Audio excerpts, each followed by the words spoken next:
মাসের 27 তারিখে আচমকাভাবে নোটিশ ব্যতীত আমাদের মতিনগর এলাকা 98 গেটের আউটসাইডে যারা আমরা রয়েছি তারা বিদ্যুৎ কানেকশন ডিসকানেকশন করার লাগিয়া প্রাইমারি কোম্পানি কমান্ডার এবং ইলেকট্রনিক অফিসের যে এসডিও আছে তারা মিলিতভাবে সেটা জোরপূর্বকভাবে আমাদের লাইনটা কাটা দেওয়ার চেষ্টা করে।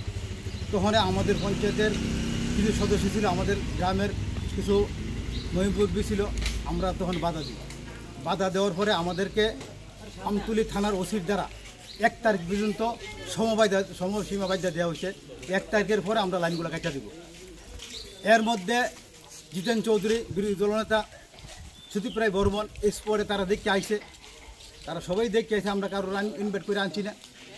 এই রমজান মাসের মধ্যে রোজা মাসের মধ্যে লাইনগুলো কাটিয়ে দিয়ে দেবো অতগুলো পরিবারের 80-90টা পরিবারের এই দুঃখ বেদনা তারা আইসার স্পটে দেখছে। আমরা 50 জন কনজিউমার আমরা সঠিক আইন পালন করে সঠিকভাবে বিল দিয়া প্রদান করে, আমরা কোনো বকায়া বিল নাই। আমরা 50 জন কনজিউমার আমরা কারেন্ট বিল দিয়ে যাচ্ছি। এখানে এই বিষয়টা বিধানসভার মধ্যে উঠছে, মাননীয় মুখ্যমন্ত্রীর ঘুষুরে গেছে কথাটা জেলা প্রশাসকের থেকে।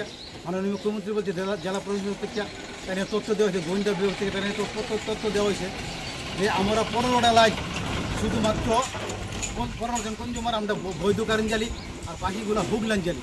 কেন হুক লাইন জ্বালার কোনো প্রশ্নই নেই, অপশানই নাই, যেহেতু এখানে কেবল লাইন করা আছে। আমরা মাননীয় মুখ্যমন্ত্রীদের সবাই অনুরোধ রাখছি যে আমরা যে কোনো ডিপার্টমেন্ট ইলেকট্রনিক ডিপার্টমেন্ট থেকে এবং আরকা দপ্তর থেকে আমাদেরকে জাস্টিফাই করা হোক, সার্ভে করা হোক।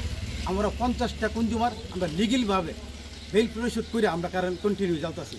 আমাদের দাবি এইটাই থাকবো যে আমরা নিপীড়িত মানুষ, গরিব অংশের মানুষ, আমাদের এলাকার মধ্যে 80% বিপিএল ভুক্ত মানুষ, ক্যাটেগরি মানুষ, এই জায়গার মধ্যে